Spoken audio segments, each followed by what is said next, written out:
Hello everyone. आज के इस वीडियो में हम प्रोडक्शन की 3 स्टेजेस के बारे में पढ़ने जा रहे हैं। 3 स्टेजेस ऑफ प्रोडक्शन। उत्पादन की 3 अवस्थाएं होती हैं, प्रथम अवस्था, द्वितीय अवस्था और तृतीय अवस्था। इन तीनों अवस्थाओं में क्या क्या स्थितियां होती हैं और कौन सी अवस्था सर्वश्रेष्ठ अवस्था होती है, कोई भी उत्पादक किस अवस्था में रहना चाहता है और क्यों रहना चाहता है। लीजिए हम शुरुआत करते हैं फर्स्ट स्टेज ऑफ प्रोडक्शन से, उत्पादन की प्रथम अवस्था। यहाँ इस रेखा चित्र में देखिए, फर्स्ट स्टेज ऑफ प्रोडक्शन जो है वो यहाँ से शुरू होकर के यहाँ आकर के खत्म हो रही है। कहाँ? जहाँ पर एवरेज प्रोडक्शन और मार्जिनल प्रोडक्शन दोनों एक दूसरे के बराबर होते हैं। इन दोनों की जहाँ ये दोनों बराबर होते हैं उससे जो पूर्व की स्थिति है, उस स्थिति में अगर आप ध्यान दें तो मार्जिनल प्रोडक्शन, एवरेज प्रोडक्शन और टोटल प्रोडक्शन तीनों बढ़ते हुए होते हैं, तीनों में वृद्धि होती है। इसलिए कोई भी उत्पादक प्रथम अवस्था में उत्पादन बंद करना नहीं चाहेगा। क्यों? क्योंकि उसको लाभ प्राप्त हो रहा है, उसका मार्जिनल प्रोडक्शन भी उसके साधन का बढ़ रहा है, एवरेज प्रोडक्शन भी बढ़ रहा है और टोटल प्रोडक्शन भी बढ़ रहा है। इसलिए एक उत्पादक लाभ की स्थिति में है और वह कभी भी इस प्रथम अवस्था में उत्पादन को समाप्त या बंद नहीं करेगा। प्रथम अवस्था में क्योंकि ये तीनों बढ़ते हैं, इसलिए इसको उत्पत्ति वृद्धि नियम के नाम से भी जाना जाता है। उत्पादन की जो प्रथम अवस्था है वह वर्धमान प्रतिफल की अवस्था कहलाती है। इसके पश्चात यहाँ से द्वितीय अवस्था प्रारंभ होती है, जो यहाँ तक चलती है। ये स्थिति जहाँ MP 0 होता है, यानी जिस स्थान पर AP और MP एक दूसरे के बराबर होते हैं, ठीक उस स्थान पर प्रोडक्शन की फर्स्ट स्टेज समाप्त हो जाती है और द्वितीय अवस्था यहाँ से प्रारंभ हो जाती है, जो खत्म होती है उस स्थान पर जहाँ पर सीमांत उत्पादन 0 होता है।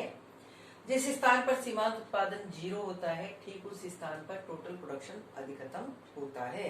अब यहाँ द्वितीय अवस्था में अगर आप ध्यान देंगे तो आप देखेंगे कि एवरेज प्रोडक्शन और मार्जिनल प्रोडक्शन दोनों गिर रहे हैं, परंतु फिर भी दोनों धनात्मक हैं। ये दोनों धनात्मक हैं, इसीलिए कुल उत्पादन बढ़ रहा है।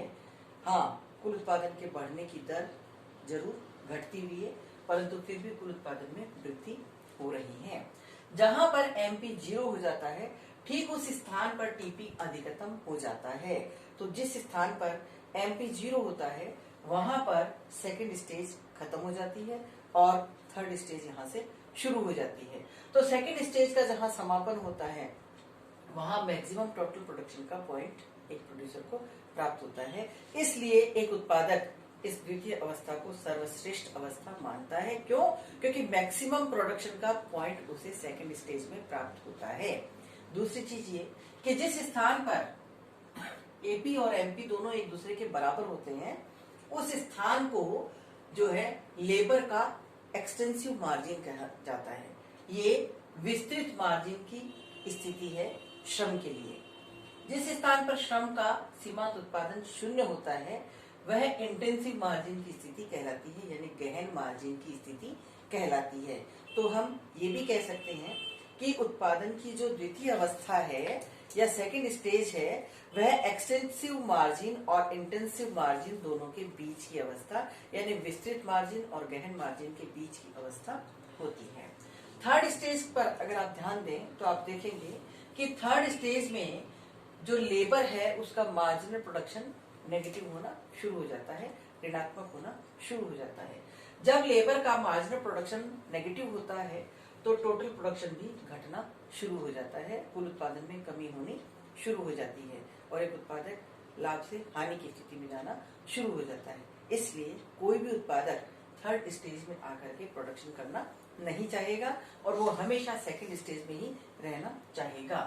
अब हम ध्यान देते हैं इस बात पर कि प्रोडक्शन में जो 3 स्टेजेस हैं, इन तीनों स्टेजेस में सिमेट्रीज पाई जाती हैं, संगति पाई जाती है। अब वो संगति क्या है? यानी उत्पादन की प्रथम अवस्था और तृतीय अवस्था, इन दोनों अवस्थाओं में उत्पादक रहना नहीं चाहता है। ये दोनों अवस्थाएं एक दूसरे के समान होती हैं। कैसे समान होती हैं वो आप यहाँ ध्यान दीजिए कि जो फर्स्ट स्टेज है प्रोडक्शन की, इस फर्स्ट स्टेज ऑफ प्रोडक्शन में लेबर का मार्जिनल प्रोडक्शन बढ़ रहा है, एवरेज प्रोडक्शन भी बढ़ रहा है, परंतु लैंड यानी भूमि जो है उसका मार्जिनल प्रोडक्शन यहाँ नेगेटिव है। क्यों है नेगेटिव? वो इसलिए है कि इस फर्स्ट स्टेज में too much labour per unit of land, यानी लैंड की मात्रा कम है, लेबर की मात्रा ज्यादा है, और लैंड की मात्रा अधिक है परंतु लेबर की मात्रा कम है। इसलिए जो उत्पादन की प्रथम अवस्था है वह भूमि और श्रम दोनों के लिए ऐसी है कि भूमि का सीमांत उत्पादन प्रथम अवस्था में ऋणात्मक होता है और श्रम का सीमांत उत्पादन यहाँ बढ़ रहा होता है, पॉजिटिव होता है। अगर हम थर्ड स्टेज की बात करें तो थर्ड स्टेज पर आते आते too much labour per unit of land हो जाता है।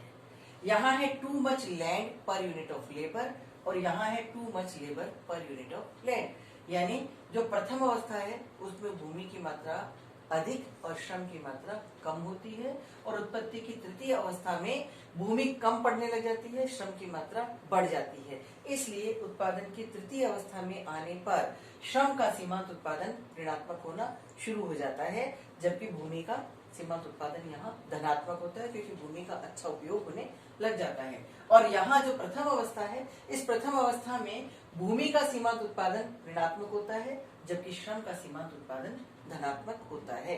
तो इस तरह से उत्पादन की प्रथम अवस्था और तृतीय अवस्था दोनों साधनों के लिए एक समान होती हैं। प्रथम अवस्था और तृतीय अवस्था को अनार्थिक क्षेत्र कहा जाता है उत्पादन की।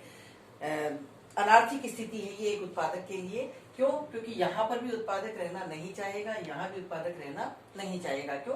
क्योंकि इन दोनों स्थितियों में उत्पादन के किसी न किसी साधन का सीमांत उत्पादन ऋणात्मक होता है। इसलिए ये दोनों स्थितियां अनार्थिक क्षेत्र कहलाती हैं, और केवल सेकंड स्टेज ही ऐसी स्थिति है जहां पर हर स्थिति में एक उत्पादक लाभ की स्थिति में होता है, उसको मैक्सिमम प्रोडक्शन की प्राप्ति होती है, उसके साधनों का जो टोटल और मार्जिनल प्रोडक्शन है दोनों साधनों का वह पॉजिटिव होता है।